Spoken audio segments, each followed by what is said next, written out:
ladies and gentlemen of all ages, boys and girls. Thank you for tuning in to yet another episode of Angry Meat Production. We appreciate you coming in and letting us be a part of your lives week in and week out. We hope to do our best to present you with something that your eardrums delight in. Whether you're looking at us on YouTube or Rumble, or listening to us on Spotify, Google, or Anchor, or any of the other podcast services that we are currently on or trying to get on. We thank you. And if you don't mind, at the end of every episode, stop by, leave us a comment, leave us a like. If it asks for 5 stars, we'll take 5 stars, even if you don't like us. 5 stars are what it's all about. With that being said, we hope you enjoy our attempt to make our advocation our vocation. Ladies and gentlemen, let the games begin. Welcome, Angry Fable. Today, we're going to talk about the good old shovel skiing. It's not shovel skiing. God damn it. It blacked out on me. Hold on. It's basically you take a shovel, you go down a hill, sledding, shovel sledding. Instead of using a sled, they use a shovel. I thought it was cute. So, one thing before we start up the show and Johnny gets to talk all his stuff and everything, we had a heartfelt thing that happened this week, March 28th, 2023.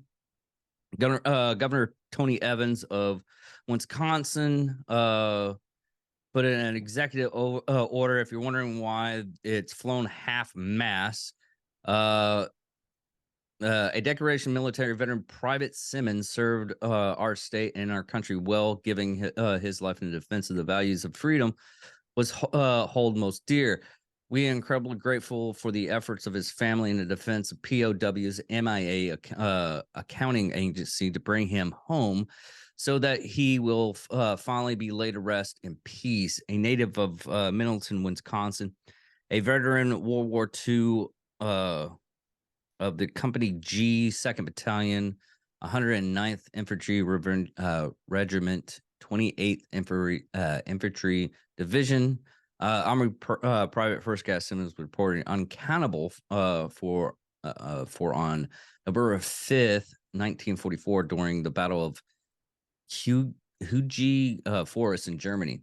His remains was designated X5767 and was interned in the Arlington's American Cemetery in 1950. With his name memorized on the Netherlands American cemetery wall of the missing, along with other missings of World War II. In April 2019, Army Private First Class Simmons' remains were sent to the Defense POW MIA Accounting Agency Laboratory for analysis and identification because of the efforts of his surviving sister and brother. The work of the Defense POW MIA Accounting Agency, Army First Class Simmons' remains have been positively identified.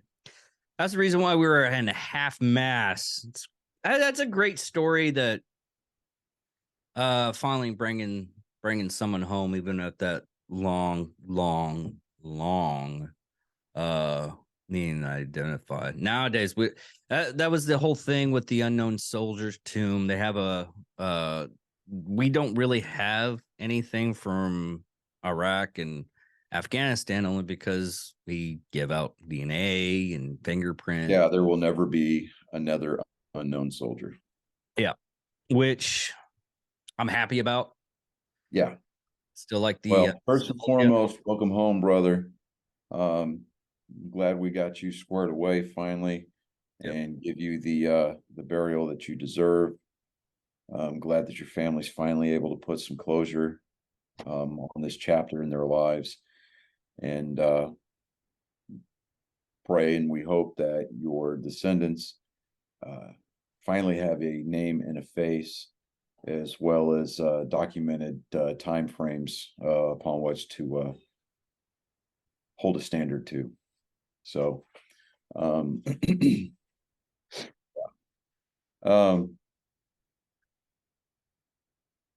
Opening week. it's opening week. Yeah, tomorrow is actually opening day. Oh, and this is the official Nerd Sports unveiling of my Team USA hat. So yeah, there you go. Last week. Okay. You saw it last week. Well, I said the Nerd Sports. I unveiled it during the what the hell. Oh yeah, that's right. That's right. Yeah, yeah. Thanks for actively participating in this conversation, David. No. Everybody knows by now that I end up being the producer and getting other stuff together at the same time, which I end up doing on the show instead of before the show at times because I have to wakey up before I get on the show. I should have done it last night. Gotta wake you up before you go. Yeah. But yeah, opening day. And everybody is 0-0. It is the start of a brand new season. This will be the beginning of a marathon. We will not have a singular weekend without baseball for 7 months. You're so happy about that. I'm fucking elated, dude. I am over the moon. I mean, everybody's got their favorites. Everybody's, our team can win it all. This is our year, yada, yada, yada. I am not, yes, I am a diehard Washington, the Bloody Sox, Red Sox fan, but. No, they watched the show behind you. But, right, yeah. But Are you not excited for this year for the Red Sox? Dude, I'm excited for any degree of Red Sox baseball. But you paused. I'm not one of these Red Sox fans that's going to be like, you smell that? It smells like our year, Well, from what? Okay. Because here's the thing. Nobody wins the world championship in April. They don't win it in May, June, July, August, September. Yeah, we got to wait until or even October. Because of the expanded playoff schedules, there will not be a World Series champion crowned until early November.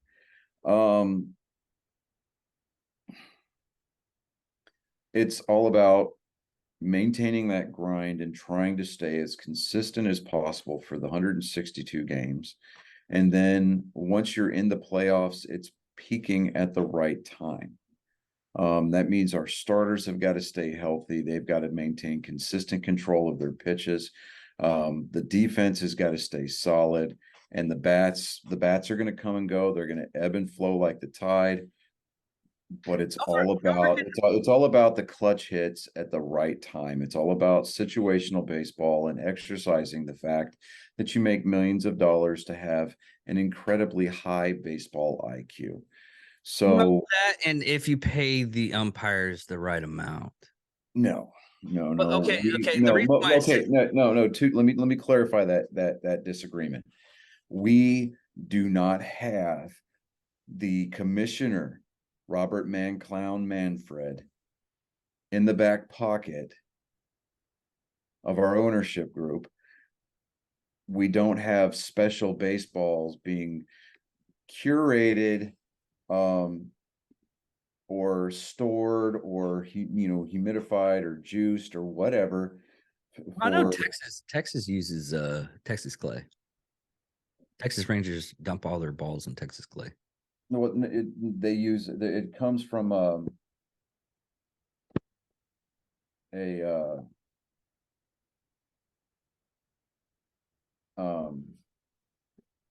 think it comes from a river in Delaware, and that's every ball. Oh, really? Every ball. Now, where Texas may get some of their infield dirt, well, at least for their pitching mound, because Globe Life Field is AstroTurf. Don't say it that way. You're using words again against. I know. But we're not here to bash on the Texas Rangers. Texas Rangers Chris are isn't here to defend. on paper, Really say on that. paper, they are set to have a really good season. Um, Well, the reason why I brought up the umpires because you and Chris were battling it out. I'll say battling out because it sounds more dramatic. we weren't battling it out. I know you guys weren't battling it out, but you're having a discussion on the group chat that we eventually made about the umpires this last couple of games. Well, okay, so JT Realmuto, he's the catcher for the Philadelphia Phillies, and Craig Kimbrell, sorry, I can't talk. Um, he was, told, hey, look, no, you're quick pitching, you can't do that, and so he's like, all right, he's like, well, I don't want this ball. Pitching. So, well, quick pitch is where you don't allow the batter to get set in his batting stance before you deliver the next pitch. It's Well, kind of I get that, but nowadays, since you have that timer, is it considered quick pitching now? Yes, it is, because regardless of the time constraint, the batter still has to be in a set position before you deliver the ball. Okay. Okay. Now, Kimbrel decided he's gonna Kimbrel's like, well, I don't like the quality of this ball, so he throws it back. And JT Realmuto was like, okay, he puts his glove back and he's looking at his pitcher. He's just waiting for that, that weight difference in his glove so he can throw his pitcher the ball. Well, he's looking at his pitcher, and his pitcher's got his glove up like that, like the umpire is going to throw the ball back to him, right? Mm-hmm. So JT Realmuto goes, okay, and just takes his glove away. Well, the umpire throws, he just drops the ball like he's going to drop it in the catcher's glove. Well, he takes it personally. He thinks that, oh, well, they're just trying to clown me.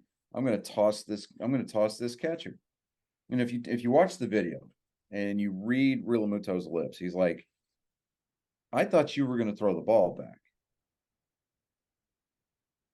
And the umpire's like, no. He goes, you threw the ball to him once before, and my pitcher was reacting like you were going to throw the ball to him, so that's why I took my glove away. And he's like, oh, well, you're gone, right?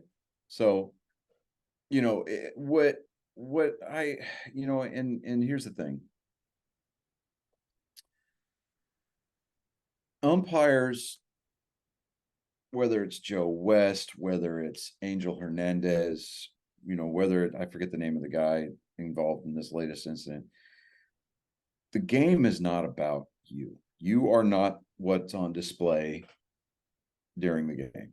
Yeah, you're supposed to be the rule. You are the officiant of this game. You are the official. You are the judge, jury, not the executioner, but you're the judge and jury. You make the calls on the field in accordance to A, your training, and B, the baseball handbook.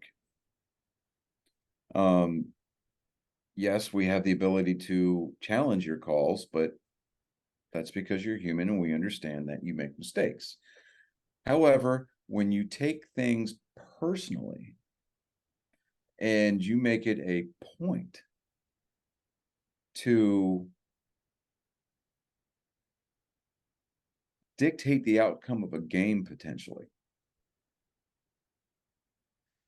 that's where you as an official cross the line, and you have now shown everybody just exactly how white and hairless your ass really is. So you're what I think that angry. what I think needs to happen is that these umpires, they need to start being held accountable. Now, we've already got a grading system in place, which is why we'll never see Angel Hernandez call a World Series game, because he's absolutely horrible. Okay. He is by far and away the worst umpire in the majors, period, hands down. You still have a job. He sued Major League Baseball citing racial discrimination. So, unfortunately, yes, I understand that we're saying this as two white heterosexual males. without pronouns, because we don't have the need or nor the desire to Even qualify. though our you have to have gender. pronouns in the fucking military now. We could go off. We could go down that road, but Yeah, this for is an sports hour. show. Yeah, Yeah, this it's a is sports show. So, as two white heterosexual males without the need for pronouns, we understand that it sounds a little sketchy, I guess, for lack of a better word, coming from us, but it's one of the easiest cards to play next to the race card.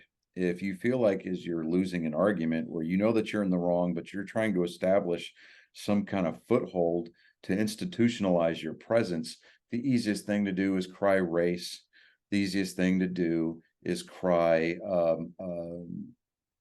it's to cry race. It's really all that it boils down to. I've only had that happen to me once where I was the better person. Candidate, but you got passed over because of the equal opportunity. Yeah. Yeah. No. Where they keep talking about white privilege, and I have yet to. And the guy got pissed off because they kept on going above him to go to me. Because I was like, he's like, why did they? I was like, because I was the better candidate, and you. Right. Now, this was a very, very busy off season for baseball. A lot of moves were made. A lot of trades were made. Do they trade at the Red Sox got an amazing Japanese prospect. He's going to be roaming the outfield for us. Okay, hold on. I'm sorry. Do they do the trade deadline right before the season, or is it like a couple of days, or is it like there's a trade deadline during the season? It's usually in the second half of the season. Yeah, it's right around usually September. August. Yeah, August or September. But you've got your free agency market that opens up after the season's over. Okay. So, and then you got your Rule 5 draft and stuff like that, where the teams that enter that draft can just pick a player from anywhere, and there's certain stipulations that have to be met, where else this player has to go back, and then there's penalties assigned, and it's way too complicated for me to get into right now. It's funny because I'm looking at Facebook, and the Angels have claimed spring training champions of the Cactus League, where they play out in Arizona, and the Cardinals claimed that they were spring training champions of the Grapefruit League, which is Florida. Ladies and gentlemen, it was spring training. It didn't amount to dick. All it did was get the starters and the regulars stretched out for regular season shape, and help the managers decide who they were going to send down to the minors, who they were going to release. And it's basically what is your 40-man roster going to look like on opening day? Yeah, it's basically getting your kinks out, making sure everything's lubed up, and yeah, I mean, it's in the name, spring, which is why it's happening in the spring. Training, because you're training for opening day. You're using big words again, Johnny. I don't think our audience needs those big words that you are using. Okay. You're all right. Fine. But people need to know that they're winning, even though they could be the losing team for the rest of the season. But they need that little. It's like we finished 0-162, but by God, we won spring training. Yeah. Basically. We're gonna hang our hat on that. No, come on, man. I mean, that's like, that's like talking to a hot chick and not even getting her number or anything like that. But at least I talked to her, even though it was just, "Hey, how you doing? Okay, later." I mean, that's what basically it's like doing the what about something about Mary, pre-date stress reliever before getting a prostitute or something. It's like, you're going to get lucky, but you already you got your pregame shot, so you don't look like a total douchebag. I mean, lack of a better term. Yeah. Yeah. I'll say The moving Rangers are going to on. have a decent season as long as they can keep their clubhouse chemistry under control. The Phillies they're looking to defend their National League pennant. The Astros are opening up at home. They are going to look to defend their World Series championship. Hopefully without you. Dude, it's going to be crazy. I mean, we've got, let's see here. Let me look at the regular season opening day. Okay, so opening day, we've got Atlanta opening up at Washington. We've got San Francisco opening up against the Yankees in Yankee Stadium. Baltimore's opening their season at Fenway against the Red Sox. The Brewers are going to open up in Chicago against the Cubs. Detroit at Tampa Bay. Philadelphia is at Texas. So that's going to be a tall order for the Rangers to win their opening day game, because you've got the defending National League champions that came in within 2 games of winning the World Series last year, opening up in your house to start the 2023 campaign. You've got Pittsburgh at Cincinnati, Colorado at San Diego, Toronto at St. Louis, Minnesota at Kansas City, New York Mets opening up in Miami. The White Sox are here at Houston to open up the season at Minute Maid Park against the World Series champion Houston Astros. The Los Angeles Angels opening up in Oakland, Arizona at Los Angeles, and Cleveland at Seattle. Seattle, Los Angeles, and Oakland are going to be the late night games. Those are all being played on the West Coast. Shohei Ohtani is going to open the season on the mound for the Angels. Let me see here. You know what? Every time I hear his name, I love it. Shohei Ohtani, yeah. And you know, I mean, the dude is. He's decent. I just love his name. It's like to be completely, he's humble, and he backs it up. Yeah, he really does. He backs it up 100%.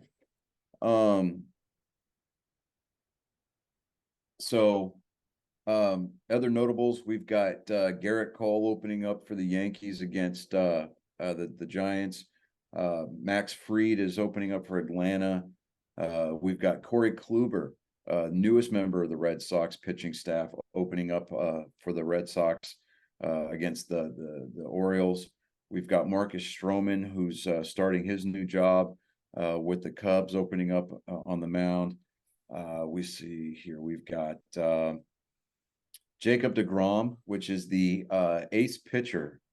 The biggest pitching acquisition of the offseason was Jacob deGrom, and the Rangers won that sweepstakes. So he's opening up at home on opening day for the Rangers. We've got Zach Greinke. He's back in Kansas City. He got the nod for opening day tomorrow. We've got Max Scherzer for the Mets. He's opening up in Miami for the Mets. We've got Farmer Valdez, one of the World Series heroes for the Astros last year. He's getting the nod for the opening day game. As I stated, Shohei Ohtani for the Angels. Let's see here. On Friday, we've got game 2 of the New York Mets Miami series, Chicago White Sox again at Houston, Colorado at San Diego. We've got Javier. Dude, this guy was an absolute stud in the World Series for the Astros on the mound. He's getting the game 2 start. Let me see here. We've got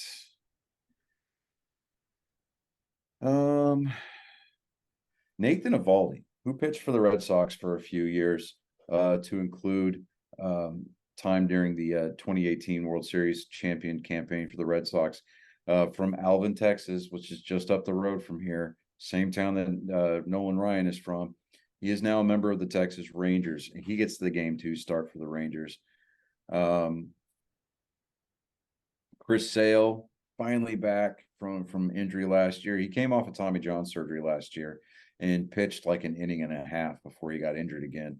Yeah, we were talking about that all last year. How we Yeah, wanted he him broke back. he broke his finger on a comebacker. Are you Uh, fucking kidding me? well, he was on the mound and the hitter made contact and sent it right back to him, and it broke the pinky on his pitching hand.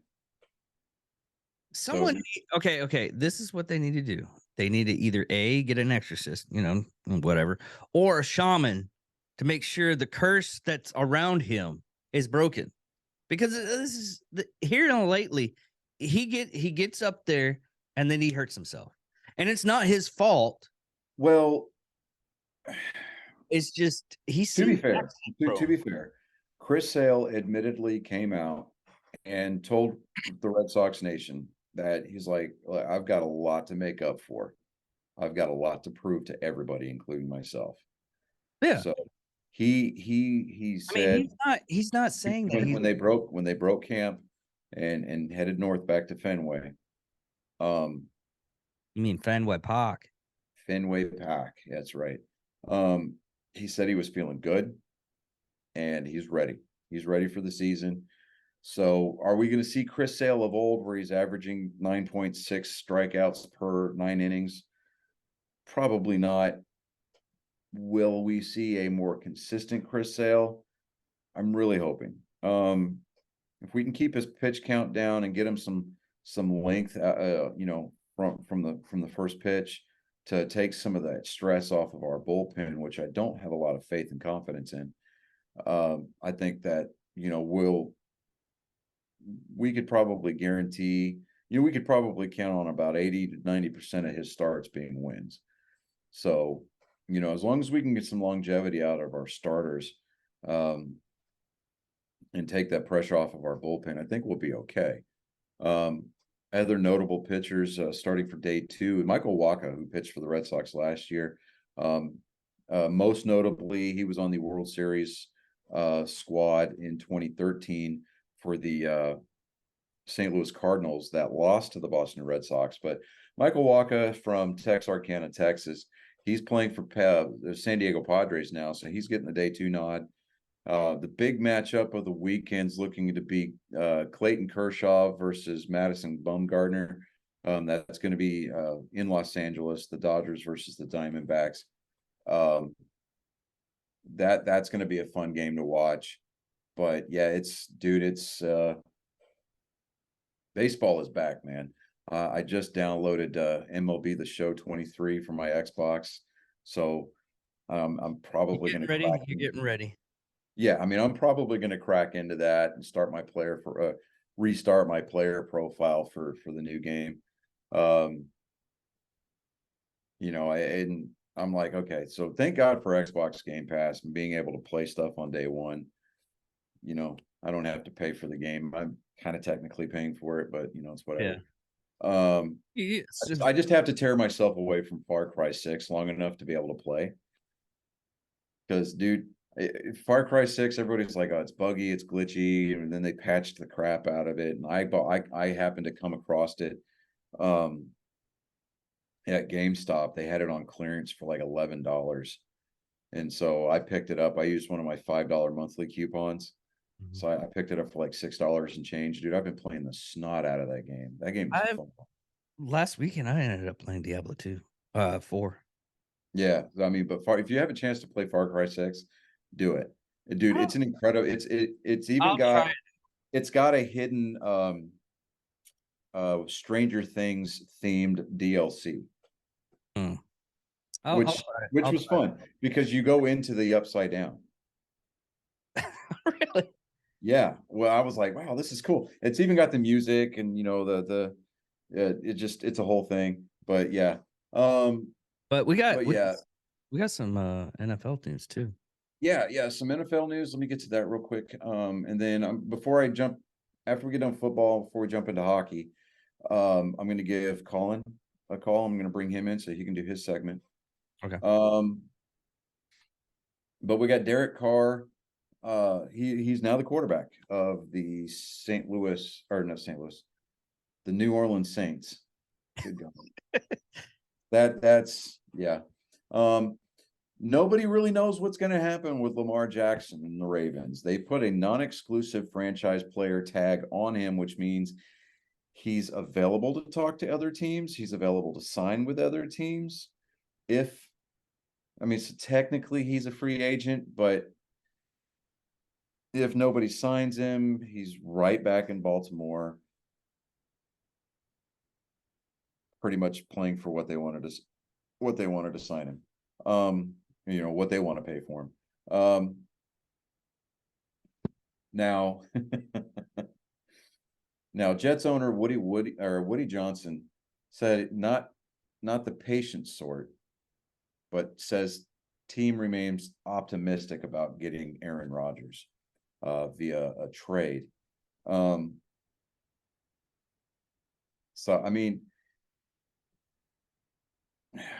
Dude, Aaron Rodgers is 39. It's like the guy He's that has 39 years old. He's not Tom Brady. Yeah. He's got one Super Bowl to his name. Not to say that he's not a good quarterback. He's a really good quarterback. I like him as a quarterback. Yeah, when he's on, right? Yeah. But when he's sporting the man bun and he's going on darkness retreats, you will not get off of that man bun. Nobody really wants to deal with it because he just kind of, you will not get off that man bun. I almost want to blame Danica Patrick because they dated for a little bit. Yeah. And Danica Patrick's into that whole holistic healing yoga thing. And yeah, what you need to do is you need to get the I'm Joe. not growing a man bun. No. I will slap the shit out of you, grow a man bun. What you need to do is as of right now, I need a haircut because my hair. I need one too. Yeah. What you need to do is check out Joe Rogan's podcast with Aaron Rodgers on it. Oh man, that's probably I'll queue it up and I'll listen to all of it. That's what really sold me on him because that's one thing I love about podcasting and stuff that we do, and everybody else does nowadays. Yeah, you get to know the person, and you know what I love. Talking about listening to podcasts on Spotify, not only does Joe Rogan have video for his podcast, but so do we. Yeah, I just switched it up. I could have switched it up like a couple of months ago. I know. But that's a big thing. Okay. Yeah. Don't steal my thunder. Don't minimize it. Don't suck the wind out of my sails here. So you don't have to go exclusively to YouTube where you're going to be interrupted by commercials potentially. You can just go to Spotify and turn your phone landscape like everybody should when you're taking pictures and watch us while you're listening to us. So not only do your ear holes get just bombarded and they're just awash with dripping, oozing masculinity and amateur humor, but you can gaze upon, when Chris Jacka is with us, the sexiness of his polar bear beard, the awkwardness of David, and well, then there's me as a consolation prize. So whatever you do, don't feed his fucking ego. Who, Chris's? No, yours. No, dude, if you had been actively listening. No. I took the low spot on the podium there for you. Because I called myself a consolation prize. Everybody likes the consolation prize on this one, though. They're like, that's only because they slum every once in a while. He's a consolation prize? Nuh-uh, no, sir. I'm just saying. Anyways, so as of now, they've yet to come to an agreement on. We're talking about the Jets and the Packers. Neither side is even close to agreeing on what they think that Aaron Rodgers is worth.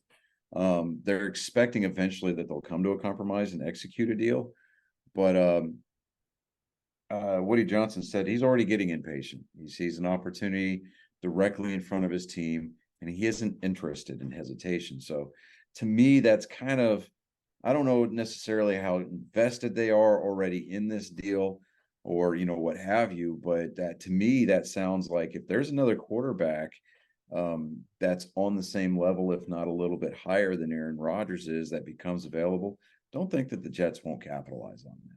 Yeah. And one other thing that we have in here is the sale, or the as commander trends towards a sell. Dan Snyder and NFL owners look to have an easy out. Apparently they're trying to So the District of Washington Commanders. Well, they got two bids. With the staggering price tag in the mix, offered in two bids, according to ESPN, to purchase the Washington Commanders, who need to vote the embattled Dan Snyder out of the exclusive NFL ownership club when he can take the record-breaking money and run. Considering everything, the fan base, the Snyder family, the NFL, the fact that he's chosen to make a transition is, in my opinion, the right decision. Atlanta Falcons owner Arthur Blake told USA Today Sports Story during the league meeting that concluded on Tuesday, but he has declined to that. So yeah, I mean, Dan Snyder he's a bigger cancer on the NFL than Jerry Jones. And I say that as a Cowboys fan. So, it's dude, is it, sorry to interrupt you on this one, but is it, you're just saying that is she like right next to you? Blink a couple of times to say you're safe. Blink a couple of times to say you're safe. I just need you to blink a couple. There we go. Okay. I feel that you're safe. wait, hold on. Let me see if I can do this right.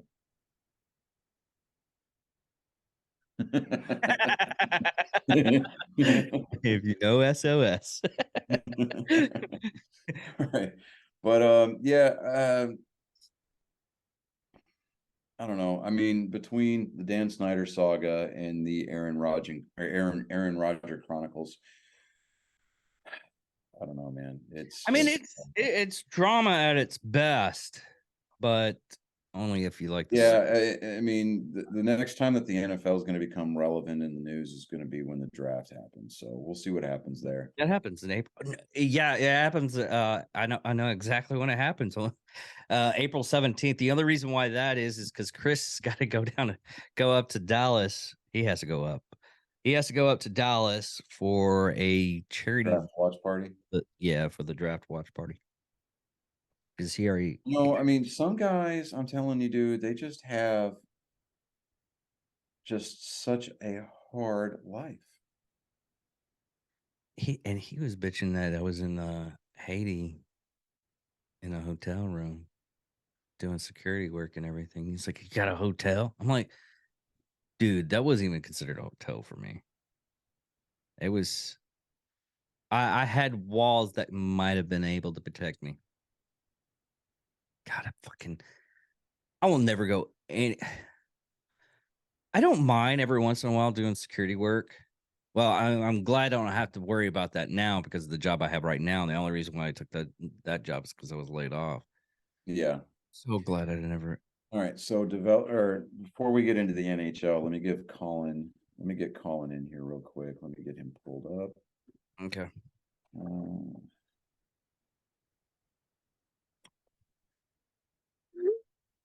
I bring that too. Oh, is it? I haven't listened to Colin's stuff. Is the screen sharing helping?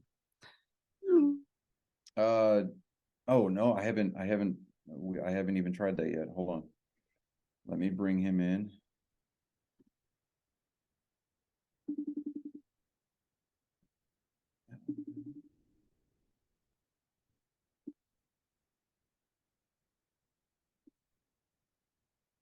Are you fucking kidding?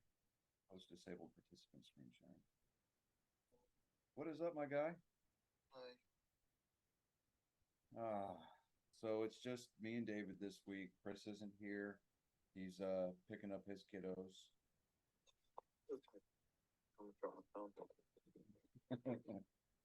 Yeah, don't do that. You eating Cheez-Its? Yeah. Okay. Oh, you ready to go, bud? All right. So before I go into your intro, you want to know if it's okay. what? Do what?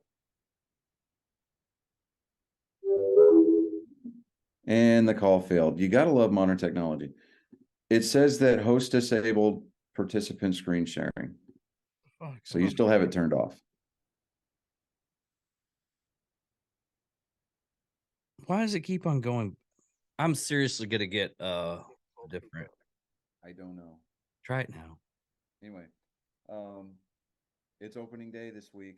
Tomorrow actually is opening day.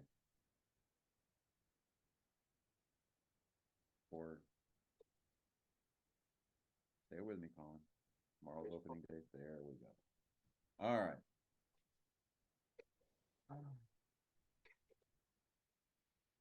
No, that one's okay. That one's okay. All right. So, without further ado, in the absence of our sexy polar bear, Chris Jacka, there's a void, a hole in our hearts that yearns to be filled. From the depths of my nether regions comes the hope, the light, the second chance for humanity. Hailing from a town 6.5 hours away, or 5 hours and 45 minutes, 5.5 hours if I'm driving, comes my genetic code on display for your ears and now your eyes if you're on Spotify, to bring to you humorous statements, limericks, jokes that will leave you questioning your humanity, your morality, and your patience for barking dogs. I give you joke time with Colin. The guy tries suffocating himself with his BMW's exhaust pipe, but the engine failed. First time German engineering failed to gas somebody. Oh. And that's coming from David, who drives a Volkswagen. They're good cars.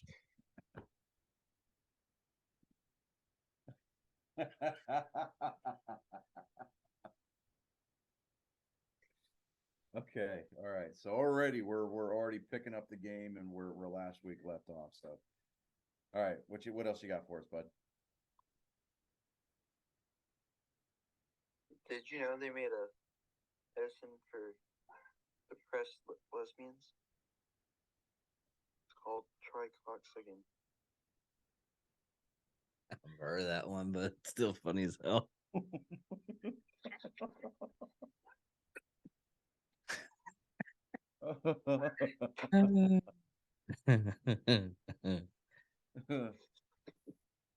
Oh, okay. All right.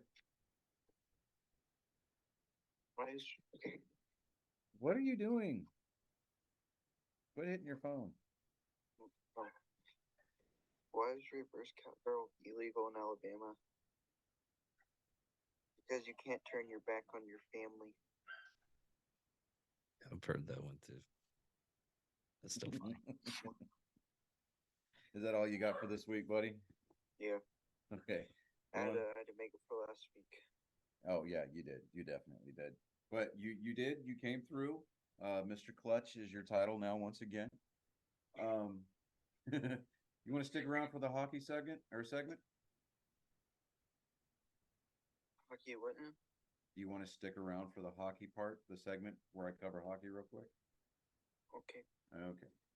Well, the playoff picture in the NHL is getting just a little bit clearer.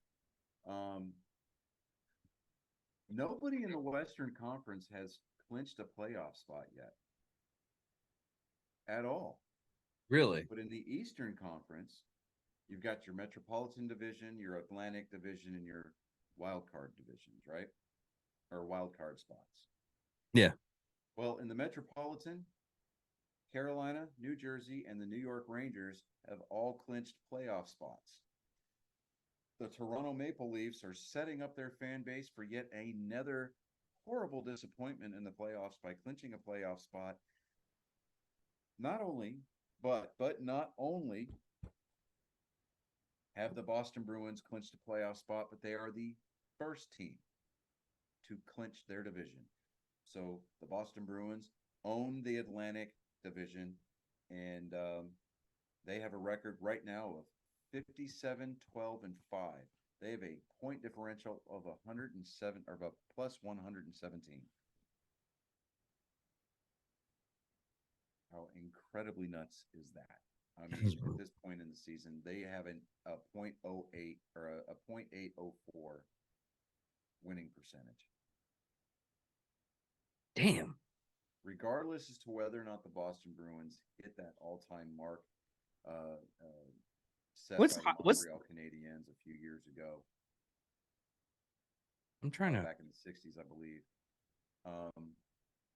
This is going to be one of the all-time greatest seasons if the Bruins can actually finish this off and lift Lord Stanley's Cup at the end of the season or at the end of the playoffs. Because you know, it was the you Detroit talk Red about Wing. season single stats like David Pastrana has 50 goals this year already. Yeah. Ullman, their starting goaltender, he's got 36 or 36 wins. Well, from looking at this, the 1995-1996 Detroit Red Wings, who finished 62-13-7 and tied in 2018 and 2019 by the Tampa Bay Ray Lightnings of 62-16 to 4. So Yeah, I mean, at this point, I almost kind of want. I don't want them to slide into the playoffs on a loss. I want them to finish the season strong, but I want them to kind of pace themselves throughout the course of the playoffs. Play the same style of hockey that they've been playing all season long. I think that they can be able to finish that out. I mean, really the only team out of the Western Conference that I'm even remotely worried about is right now it's Vegas. Vegas and Minnesota are at the top of their respective divisions. So, I'm just kind of like, okay, let's, Dallas can get hot at the right time.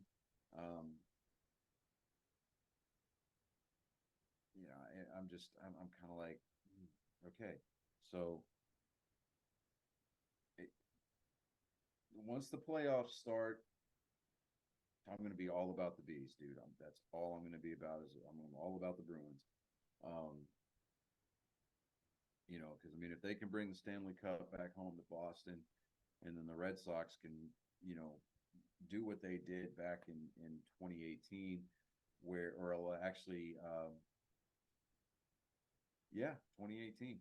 I mean, 2017 they finished in last place, and then in the 2018 season, as Colin will attest, they won the World Series. So, they finished in last place last year. So, I mean, That's in my opinion, that's when our team was at its prime. Oh, in the 2018 squad, yeah, absolutely, 113 wins. Yeah, but actually, no, that was 118 win season if you count all the playoff victories. But yeah, dude, I mean, it was absolutely bonkers. But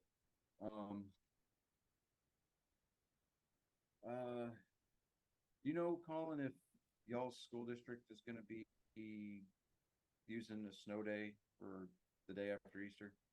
I don't know. All I know is Friday. Oh, there's no Fridays off. Yeah, Friday. Yeah, so I'm going to be up there on Thursday to get you guys. Right. I put the box with the Wii in it, in a spot where I can't forget it. Okay, all right. Well, give brother a hug for me. I will give you guys a call this weekend, and I love you guys. Love you 3,000, buddy. Love you. All right, later. Later. And just like that, everybody, he's gone. Out of our, not of our lives, but out of our earshot and out of our line of sight. Disconnected by technology and distance, but roaming the open prairie and the fields like a Ronin in medieval Japan. Answering the call where he is needed to bring hope, to bring light, to bring humor, and to shed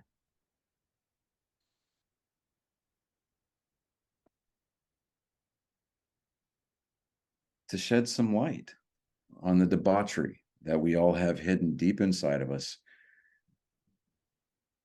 My genetic code, everybody, on display.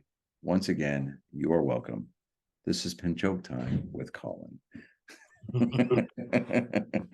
I was starting to sputter out a little bit there. NASCAR.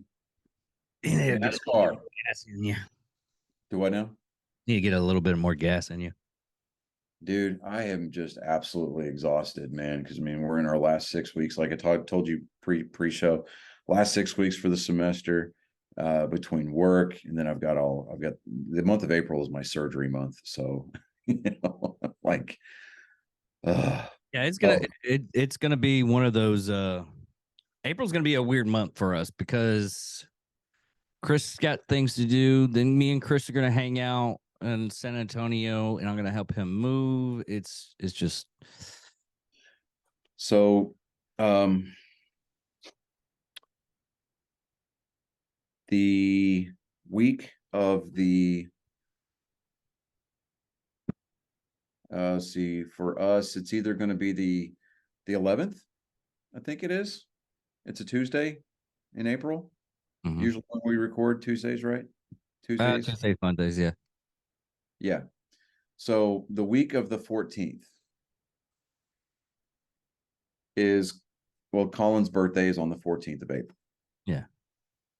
So you need to collaborate with Chris a little bit, kind of let him in. When we bring Colin in for his segment, we need to do something. Whether it's sing him happy birthday, Sing a happy birthday, or something. Contributing to the show. I don't know. Do we have a Venmo or something like that for the show? I know we have a cat. Shit, I don't even know.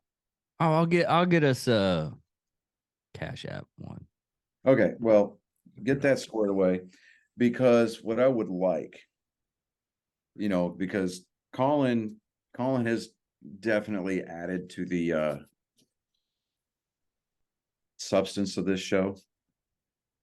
God, yeah, he almost kills freaking Chris. He was each and every time. Yes. I'm seriously surprised Chris doesn't end up like on the floor dead on a couple of those jokes. But if anything, we'll collab on something. Nice. We'll collab. After the show. I gotta pimp this. Okay.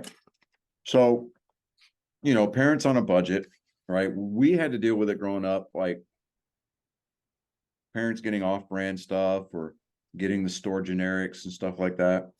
I have a story on that. It's fucking hilarious. Okay, I'll say it. Right. But HEB, I absolutely love this store down here. We pay what, $4 or $5 for a box of goldfish? For a bag that size. It's okay. This was $1.50. Jesus. And it tastes just like. And they're better than goldfish. Mhm. Wow. HEB for the win. Just like- So Biden is trying to ban gas stoves. yeah, I saw that. Yeah. Yes. Our incompetent in chief is trying to ban gas stoves. Did you hear about that one? Yeah, I know. I was just as dumbfounded when I heard that too. God, I can't wait till his fucking ass is out of office. Yeah. Honestly, I honestly can't wait till he gets out of office. So Yeah. his administration. Daniel Suarez was fined $50,000 after this weekend's race at Coda. Uh-huh. He ran into not only his teammate on pit road after the race, but also ran into the back of Alex Bowman, who drives the 48 Allied Camaro for Hendrick Motorsports. He was fined $50,000 for that stunt. Did he do it on purpose, or is it just? Yeah, no, did it on purpose. Fucking why? Is he just being like a little bitch? Just yeah, basically, just kind of being a little bitch. Let me see here. The where? Come on. Where is that? Hendrick Motorsports, they appealed their penalty, $400,000 penalty for allegedly messing with the louvers that are on the hoods, because those are prefabricated parts, right? Single source parts, and the rule is you can't touch them, right? Wait a minute. The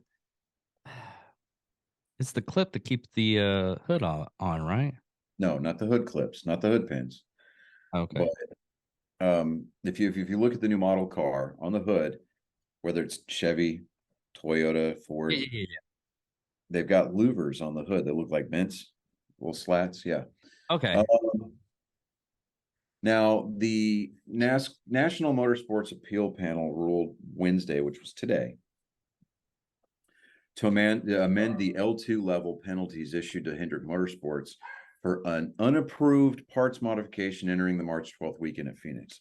The decision upholds the fines of $100,000 issued to the 5, the 9, the 24, and the 48 teams. That's still $400,000, respectively, as well as the 4 race suspensions handed down to the 4 crew chiefs.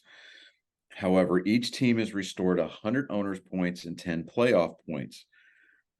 Kyle Larson, William Byron, and Alex Bowman received the same points back from the initial reduction. NASCAR Xfinity Series regular Josh Berry, who's filling in the 9 car while Chase Elliott's leg heals, he was not penalized because he doesn't compete for cup points. So at the beginning of the season, you have to declare what series you're going to drive for the championship in, whether it's trucks, the Xfinity, or a cup. And if you run in the other 2 series, you don't earn points towards that championship. Makes sense. The only thing you're really doing is earning owner points or car points if you're filling in for a driver. Now, Hendrick Motorsports or NASCAR released a statement says, quote, "We are pleased that the National Motorsports Appeal Panel agreed that Hendrick Motorsports violated the rule book. However, we are disappointed that the entirety of the penalty was not upheld. A points penalty is a strong deterrent that is necessary to govern the garage following rulebook violations, and we believe that it was an important part of the penalty in this case and moving forward. We will continue to inspect and officiate the NASCAR garage at the highest level of scrutiny to ensure a fair and level playing field for our fans in the entire garage." Now, the crew chiefs for the regular crew chiefs for Hendrick Motorsports, they're eligible to come back to their respective pit boxes at the Martinsville race weekend. Now, while Hendrick Motorsports appealed those penalties, they elected to keep the 4 crew chiefs sidelined for the Cup event in Atlanta. So what that in essence did is it got a kind of a head start on that penalty.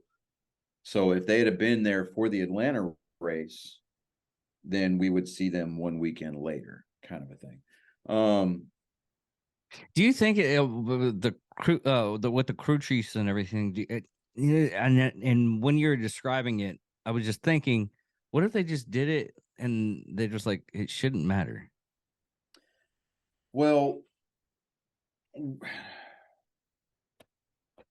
Okay, so NASCAR with this generation of car is trying to uh, the biggest reason that they sold this car for on the teams was cost containment and parity.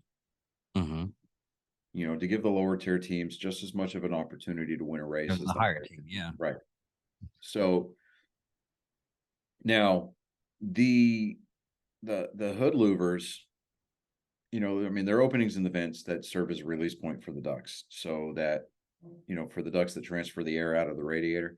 So the system is intended to decouple engine performance from air roll performance. So in layman's terms, what that means is that you don't have to sacrifice aerodynamics for keeping the engine cool.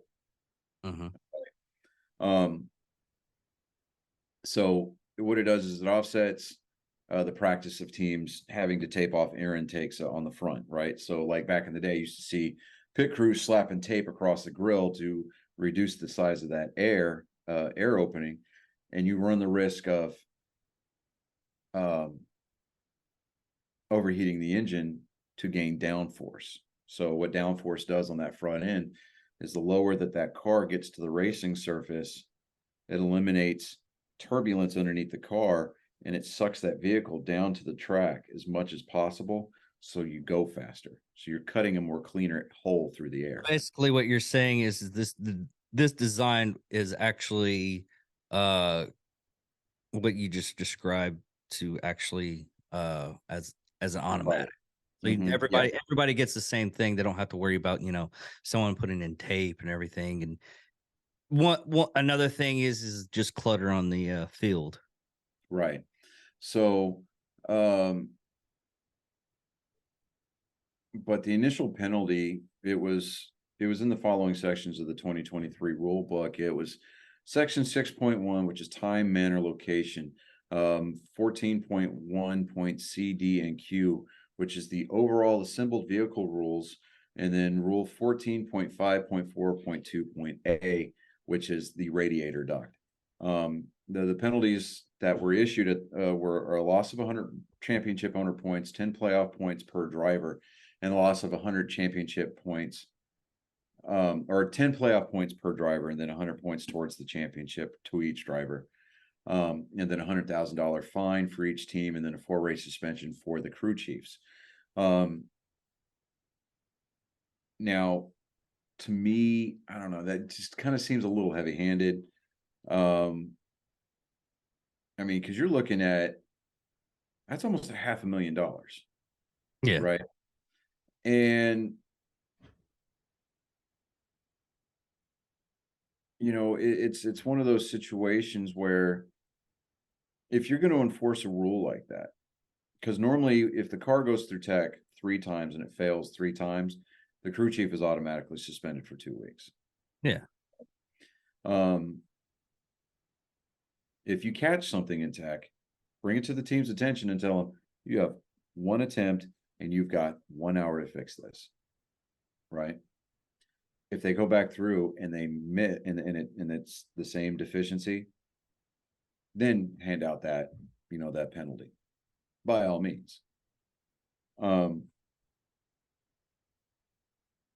Because you know, if you listen to like Dale Jr.'s download, he talks to a lot of old drivers, a lot of car chiefs, a lot of old mechanics, and they're always talking about innovating, you know, things back in the heyday of NASCAR. Anything from releasing lead shot out of the frame rails to make the cars lighter during the race, or using nitrous during qualifying, you know, drilling pinholes in the carburetor so that way the air intake is, you know, on a restrictor plate track, you have an advantage because you're pulling more air because of pinholes that were drilled in your, you know, air intake, you know, things like that. I mean, just a number of different things, right? You know, so and that was the age of innovation, right? But I mean, with the way that this car is designed, it's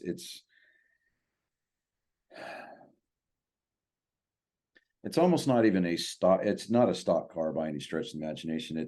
It's a chassis that is mandated by NASCAR to fit a certain template.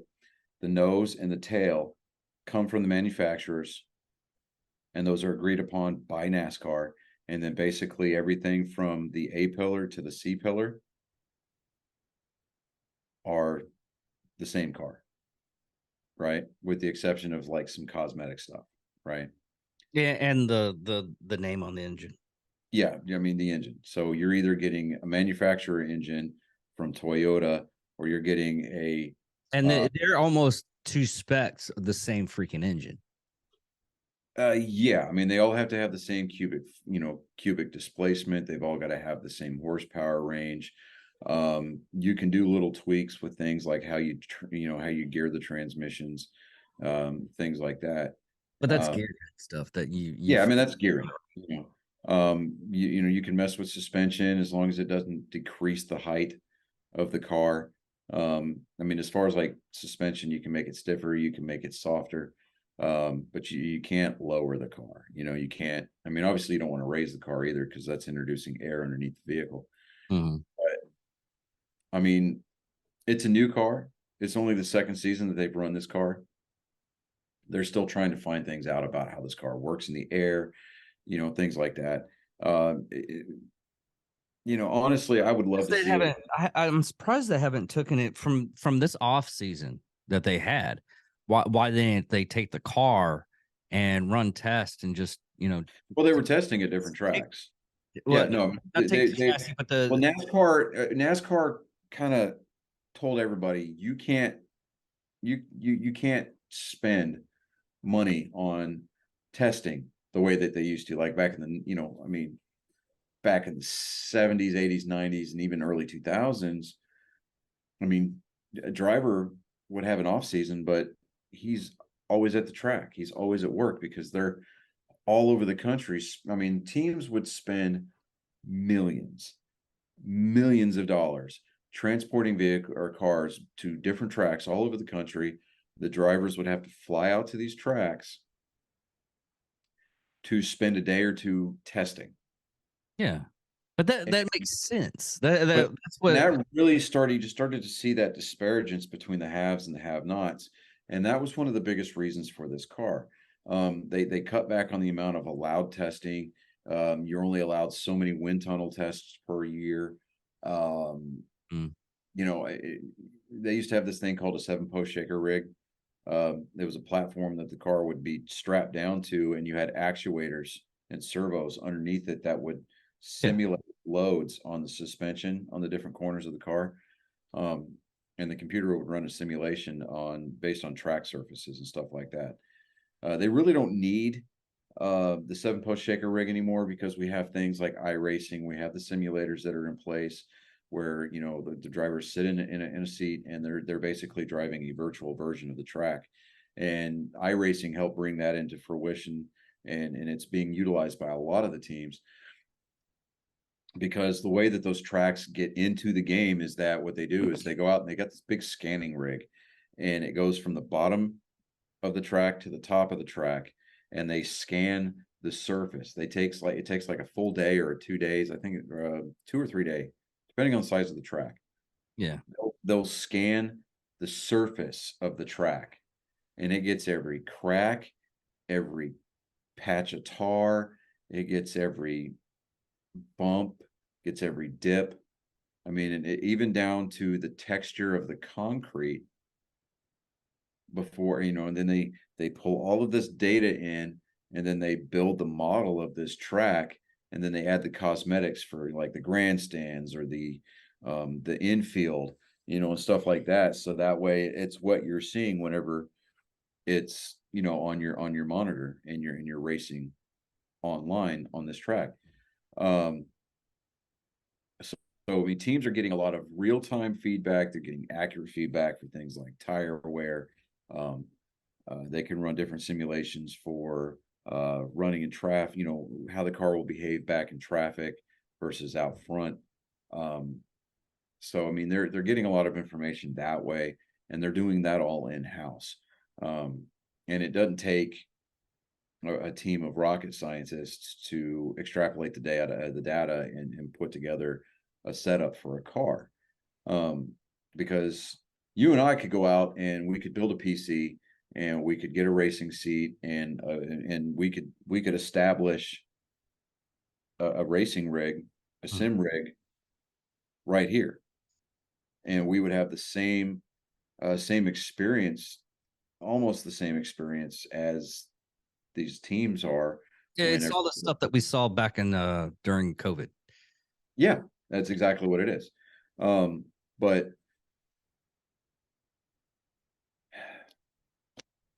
and yeah, I know. Before anybody has an opportunity to call me out, yeah, I am a Hendrick fan, but I do think that $100,000 per Kind team, of still steep. yeah, dude, that's a little up there. You know, I mean, that's kind of NASCAR going.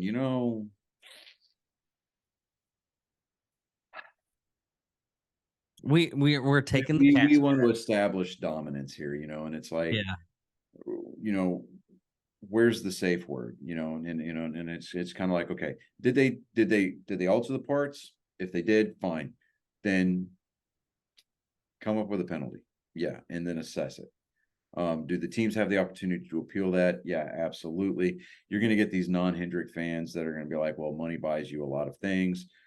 Like, look, I mean, at this point, the monetary fine was still there, so I mean that's a $400,000 hit to Hendrick. Do they and they still get the points, right? Or no? Yeah, I mean they got their points back, which I think was the biggest crux of it, is that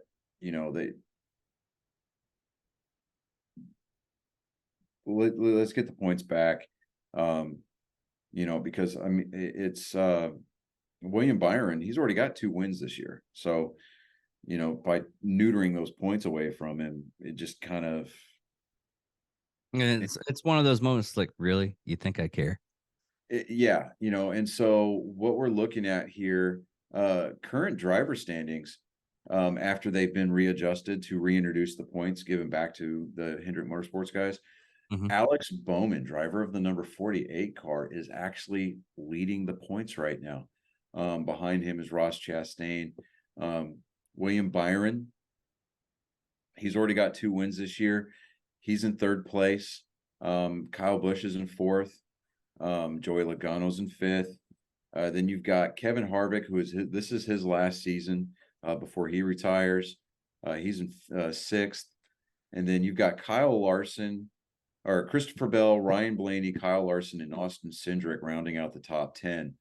So, I mean, you've got the 3 active Hendrick Motorsports drivers right now inside the top 10 in points. And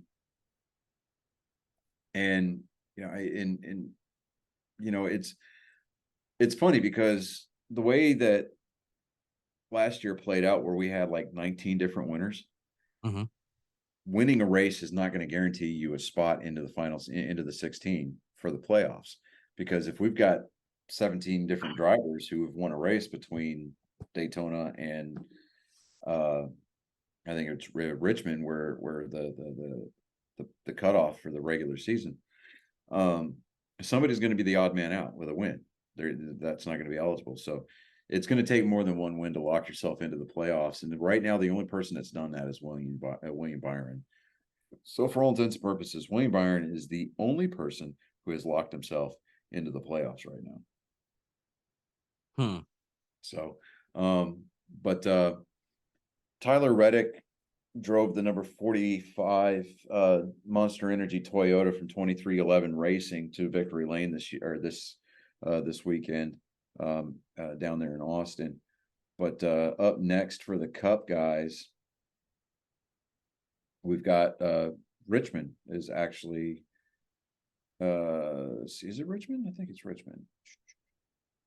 Yeah, Richmond is next week. It's the Toyota Owners 400. And I know that you chuckle every time I call off the sponsor of the race. Yeah, but fucking hilarious. Yeah, well, it's an Easter or not Easter. It's this Sunday. It's going to be a 2:30 Central Time start at Richmond. 400 laps, 300 miles. And then the weekend after that, it's the dirt race at Bristol. 125.5 mile long race. It's 250 laps. I'm a little over the dirt with the Cup guys right now. I mean, it was a novel idea, but I'm just kind of over the dirt. I really am. I mean, It'll get you back in there. these cars weren't designed to drive on dirt, like at all. So I don't know, man. It's one of those things to where I've been to dirt I races. understand. Because there used to be two tracks there in Wichita Falls. You got the asphalt track that's out there by the prison, Yeah, and then you got that dirt not even track. a track. That's what do you call them? Drafting, drafters. Drag race. It's a drag strip. Well, Yeah, drag. next to the drag strip is it's a quarter mile. Is it Oh, really? Yeah, I've I don't never- know if they ripped out the asphalt and turned it into a dirt track or not. I haven't been there in a couple of years, but there used to be a dirt track out there on Seymour Highway, out there by where Jordan Craft Barbecue used to be. It's still there, but it's not being operated. Yeah. But Okay. Yeah. yeah, so I mean, I went to that race, and dude, those dirt races are fun because you're sitting in the stands and you're getting pelted with clay coming up off the racing surface as these tires are chewing it up, right? Your And definition of fun's totally different than mine. I don't well, like dude, 'cause, I mean, anything you're down. flattered in my face. No, I mean, you're down there in the stands and you're just awash with like the sounds of the exhaust or sounds of the motors, the smell of the exhaust, and just Yeah. just the I sensation. want to go to a speed drag is drag incredible. race. Yeah, I mean, I do want to check out an NHRA event. I know that there's an NHRA track. I cannot talk today for some reason. NHRA drag strip. It's Texas Motorplex. It's just before you get to Corsicana. Yeah. No, it's after Corsicana. It's right there in Ennis, I think. Coming south on 287. I don't think I've been to that one then. Yeah. Because you take 287 before you get to 45. Yeah. Yeah, it's I haven't been to that one. Yeah, it's just south of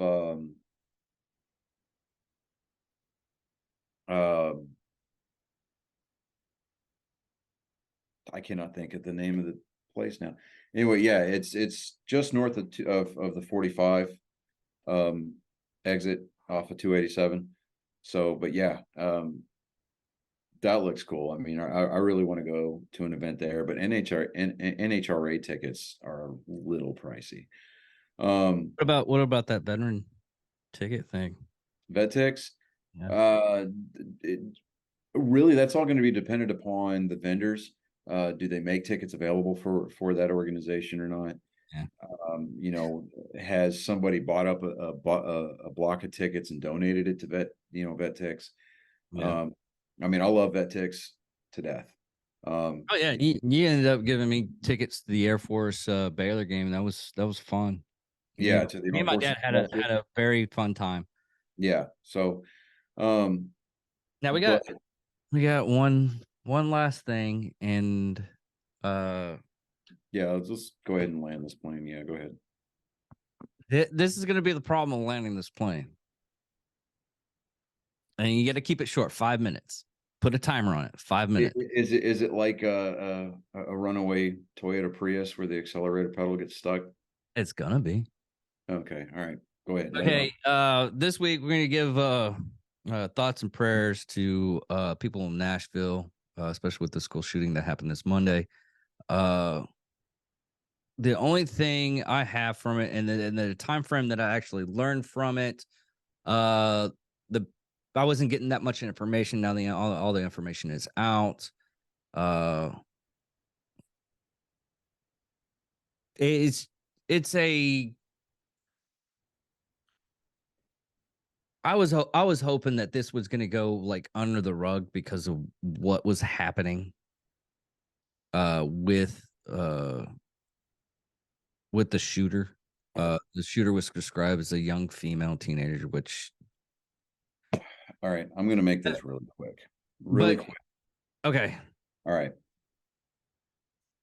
It's not about whether or not this individual identified as a man or woman or was trying to make a statement for the trans or cis trans or whatever,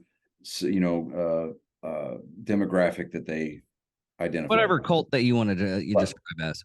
Okay. This was about somebody with mental health issues, going in and under the guise of making a statement, Stealing the lives of children and Yeah. other people. going in with the intent to extinguish human life. Now, I have to give props to the Nashville Metropolitan Police Department with their quick response and urgency. and urgency. They were very expedient about the way that they pushed into the building. They rushed toward the sound of gunfire. And as soon as, if you saw the body cam footage, Oh as yeah. soon, as soon as they Everything entered out I there. think it was the library that they were in. As soon as they turned the corner and made eye contact with the shooter, they dropped it. They dropped the shooter and they ended the situation. They dropped them fast. Yeah, they dropped the individual fast. I'm not assuming, or I'm not identifying gender in this particular case, just because I don't want to get on that soapbox, because I've still got to eat dinner and I got to get ready to go to work. Yeah, I haven't eaten Um, dinner yet but either. Would give us 5 minutes. in retrospect, the Uvalde Police Department has a lot to make up for, and they've got a lot to learn. If you learn anything from this situation, you look at how the Nashville Police Department in their crisis response team handled entry, securing, and ultimately, or entering the building and securing it, and ending the situation by dropping the shooter. With the expedience of a United States Army infantryman or a Marine infantryman. They did it selflessly, not only because it was their jobs, they did it because it was the right thing to do. They put themselves in the line of fire, which is more than I can say for the Uvalde cop who got caught on a hot mic stating, "I don't want to die today." It's not about you. It's about the lives that you've taken an oath to protect. Yeah. So congratulations and kudos to the Nashville Police Department for handling that situation the best that they could and ending a situation before it turned way worse than it did. Yeah. To the families who lost loved ones that day, our hearts go out to you. You're in our prayers. We don't have an answer as to why this was allowed to happen. We don't know what the solution is. We hope that from this, we can enter into a peaceful discourse and that we can come to a consensus together without the rhetoric, without the hyperbole, and definitely without the violence. Yeah. And it just goes to show the reason why you shouldn't defund an organization that's supposed to protect you is they probably trained for that over and over and over and over and over. Over and over and over and over. And to get it, it's one of those things. It's like it's a skill that you learn, but you hope you never have to use. Like Right. a couple of skills that I learned, I hope I never have to use them. Oh, same. But it doesn't keep me from going over them in my mind. Oh, yeah. If somebody wants to break into my home and threaten the lives of myself and my loved ones, my property is replaceable. Myself and my loved ones are not. And I will, just like you, David, my oath doesn't have an expiration date. I will stand in that line of fire, and I will put myself in harm's way to make sure that at the very least my loved ones, can live to see another day. Or people that you just need to get help out there. But anyways, well, I'll do my best to do my best King Leonidas impersonation and stack bodies at the opening to Thermopylae. Yeah. Yeah. But anyways, everybody, this was episode 102. Yeah, we hit triple digits, everybody. Hopefully, Yeah, before we hit five or four digits, we hope to at least have some triple digit revenue coming in from this show. Yes. So Hell, I would take double digits at this point, at least once a week. That would help out a lot. you But know, anyway, once the economy settles itself out, we need to legitimately sit down and try to come up with some merch.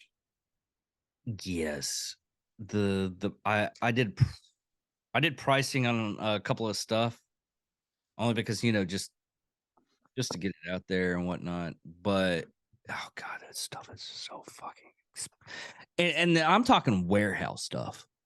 Yeah, we're not It- talking tri-blend like our friends at Black Rifle Coffee have, or muscle cut t-shirts or anything like that.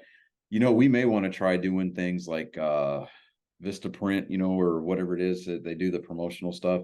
We can get like coffee mugs and just start out there. I am not doing. I see where you're going with this. I'm thinking patches because we both know rug people and patches. Yeah, we do know rug people. Just get her Oh, look. and to that effect, our friend Mike just finished the Bataan Death March event not too long ago. Saw that. I was wondering what that was. I need Mhm. to get a hold of him. I haven't talked to him in a while. Yeah, I do need to reach out. I've been a terrible friend. So, Usually a case. but ladies and gentlemen, I'm Johnny Skelton. I'm David Dickerman. You have been privileged to take part in episode 102 of Nerd Sports. You're welcome, and we'll catch you next week. Love you guys. Later.